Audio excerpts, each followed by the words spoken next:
উপস্থিত থেকে আজকের সবথেকে বড় খবর। প্রথমেই জানিয়ে দিচ্ছি সংবাদ শিরোনাম। পশ্চিমবঙ্গের সরকারি কর্মীদের বড় সুখবর, সরকার থেকে বোনাস ঘোষণা। দ্বিতীয় খবর, এবার দুর্গাপুজোর পূজা কমিটিগুলি পাবে না অনুদানের টাকা, জানিয়ে দিল কলকাতা হাইকোর্ট। পরবর্তী খবর, আবার বুলেট ট্রেন নিয়ে বড় ঘোষণা মোদির। কলকাতা থেকে মুম্বাই 6 ঘন্টা যেতে পারবে, প্রয়োজন নেই চালকের, অর্থাৎ চালক ছাড়াই ট্রেন চলবে।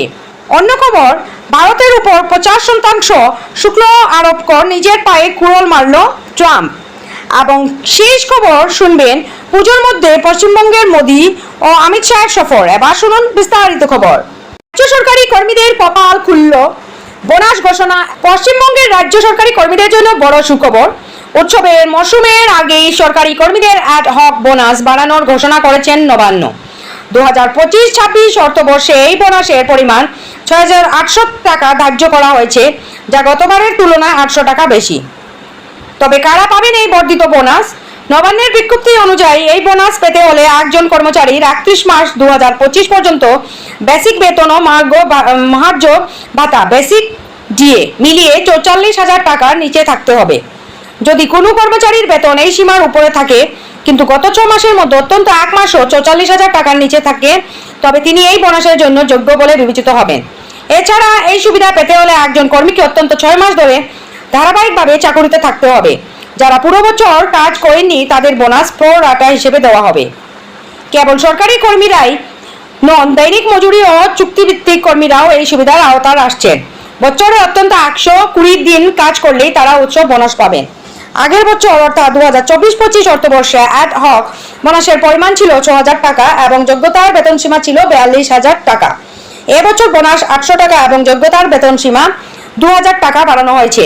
ফলে আরও বেশি সংখ্যক কর্মী এই সুবিধার আওতায় আসবেন বলে মনে করা হচ্ছে। অন্যান্য শ্রমিকদের জন্য সুখবর। উত্তরবঙ্গের চা বাগানের শ্রমিকরা এবছর পাবেন 20% পুজো বোনাস।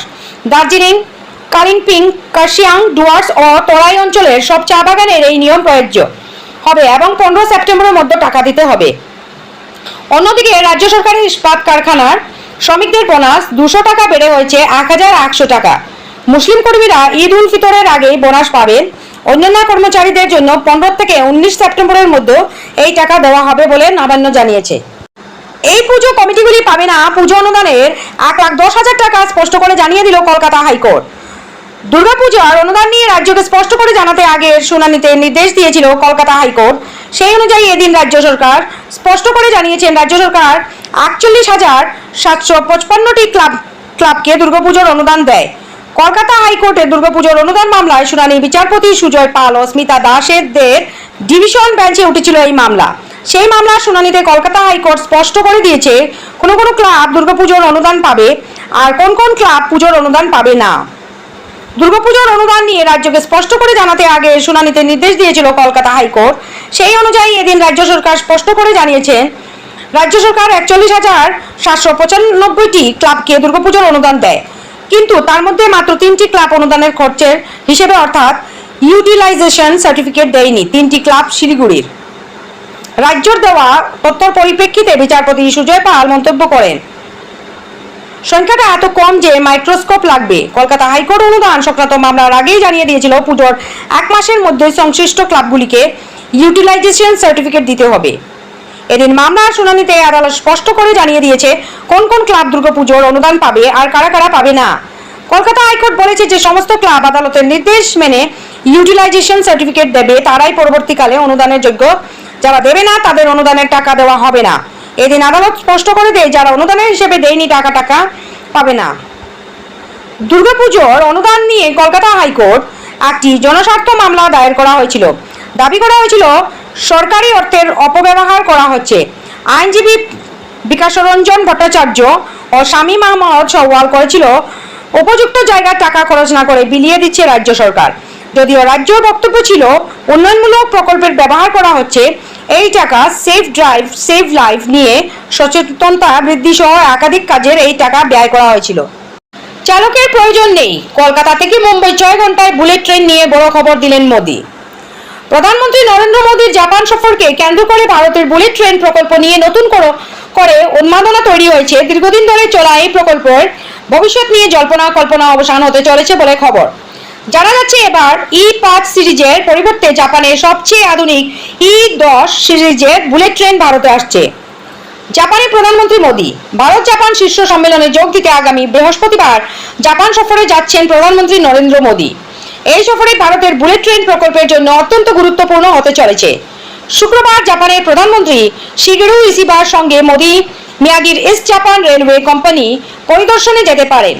সেখানেই নির্মীয়মান E10 সিরিজের বুলেট ট্রেন সচক্ষে দেখার কথা রয়েছে তার। এই ট্রেন এখনো পর্যন্ত জাপানে চালু হয়নি, ফলে এই সিরিজ ভারতে এলে তা হবে এক যুগান্তকারী পদক্ষেপ।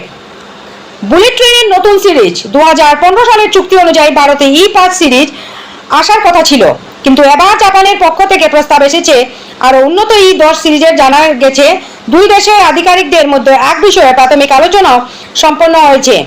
এই সিরিজের সবচেয়ে বড় বৈশিষ্ট্য হলো এটি চালক ছাড়াই চলতে পারে এবং প্রাকৃতিক দুর্যোগ যেমন সাইক্লোন ও ভূমিকম্প এর কোনো ক্ষতি হয় না। এমনকি মুখোমুখি সংঘর্ষ হলেও যাত্রীদের সুরক্ষার কথা মাথায় রেখে প্রথম বগিটি সমস্ত ক্ষয়ক্ষতি সামলে নেবে। কতটা দ্রুত গতির হবে এই ট্রেন? প্রাথমিকভাবে মুম্বাই আহমেদাবাদ রুটে এই ট্রেন চালু হওয়ার কথা রয়েছে। ঘন্টায় 320 কিলোমিটার প্রতি বেগে মাত্র 2 ঘন্টার এই দূরত্ব অতিক্রম করা যাবে।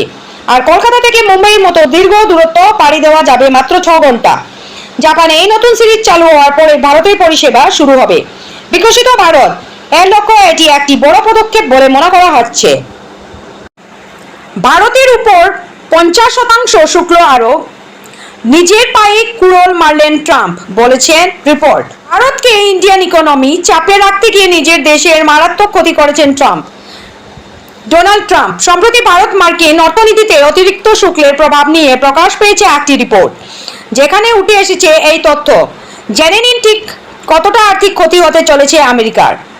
নিজের পায়ে কুড়াল মারলেন ট্রাম্প। ভারতের উপর 25% বেস ট্যারিফ আরোপ করে থেমে থাকেননি মার্কিন প্রেসিডেন্ট ডোনাল্ড ট্রাম্প। পরে রাশিয়া থেকে তেল কেনার জন্য জরিমানা হিসেবে 25% অর্থাৎ মোট 50% শুল্ক আরোপ করেছেন। আজ সকাল 9:15 থেকে অর্থাৎ 27 আগস্ট 2025 তারিখ থেকে ভারতীয় পণ্যর ওপর এটি কার্যকর হয়েছে। কিন্তু এক্সপোর্ট রিপোর্ট বলেছে এই কাজ করে ট্রাম্প নিজের পায়ে কুড়াল মারলেন। কি বলেছে স্টেট ব্যাংকের রিপোর্ট? স্টেট ব্যাংক অফ ইন্ডিয়ার রিপোর্ট বলছে ভারতের উপর উচ্চ শুল্ক আরোপ আমেরিকার উপর বিরূপ প্রভাব ফেলতে পারে। এর ফলে অতল গড়ে চলে যেতে পারে আমেরিকার অর্থনীতি। এছাড়াও এটি মুদ্রাস্ফীতি বৃদ্ধি করলে অন্যদিকে এটি প্রবৃদ্ধিতে বড় ধাক্কা দিতে পারে। আমেরিকার জন্য আত্মঘাতী সিদ্ধান্ত এই শুল্ক আরোপ। সংবাদ সংস্থা ANI একটি SBI রিপোর্ট উদ্ধৃত করে বলেছেন, নতুন শুল্কের কারণ মার্কিন জিডিপি প্রবৃদ্ধি 40-50 বেসিস পয়েন্ট হ্রাস পেতে পারে। এছাড়াও দুর্বল মার্কিন ডলার এবং ব্যয়মূল্য বৃদ্ধির কারণে মুদ্রাস্ফীতিও ব্যাপকভাবে বৃদ্ধি পাবে। এর প্রভাব স্পষ্টতই আমেরিকার যেসব খাতে আমদানির উপর সম্পূর্ণ নির্ভরশীল, যেমন ইলেকট্রনিক্স, অটোমোবাইল এবং বিজ্ঞাপনেতে পড়বে। SBI রিপোর্ট আরও বলা হয়েছে 2026 সালের মার্কিন ফেডারেল রিজার্ভের মূল্যস্ফীতির লক্ষ্যমাত্রা 2%, তবে এই হার তার চেয়ে অনেক বেশি হতে চলেছে। এর মূল্য কারণ শুল্কের প্রভাব বলে জানা গেছে। $45 বিলিয়ন রপ্তানিতে বড় প্রভাব। আমেরিকার প্রায় $45 বিলিয়ন ভারতীয় পণ্য উপর শুল্ক আরোপ করেছে। এর ফলে পোশাক, রত্ন ও গহনা ইত্যাদি শ্রম নিবিড় খাতের উপর খারাপ প্রভাব পড়তে পারে। তবে ঔষধ, ইস্পাত ও স্মার্টফোনকে এই শুল্কের আওতার বাইরে রাখা হয়েছে। SBI রিপোর্ট সতর্ক করা হয়েছে, যদি ভারতের $44 বিলিয়ন রফতানির উপর এই 50% শুল্ক প্রযোজ্য থাকে, তাহলে নয়াদিল্লির সাথে ওয়াশিংটনের বাণিজ্য ঘাটতি বাড়তে পারে। তবে প্রতিবেদনে আরও বলা হয়েছে যে বাণিজ্য আলোচনার মাধ্যমে পারম্পরিক আস্থা পুনরুদ্ধার করা যেতে পারে এবং মার্কিন যুক্তরাষ্ট্রের সাথে রপ্তানি বাড়ানো যেতে পারে। পুজোর মধ্যেও বঙ্গে মোদী সাহেব বিশেষ সফর, কি বার্তা দিতে চায় বিজেপি? লক্ষ্য 2026 সালের বিধানসভা নির্বাচন, তাই এখন থেকেই প্রস্তুতি শুরু করে দিয়েছে বঙ্গ বিজেপি।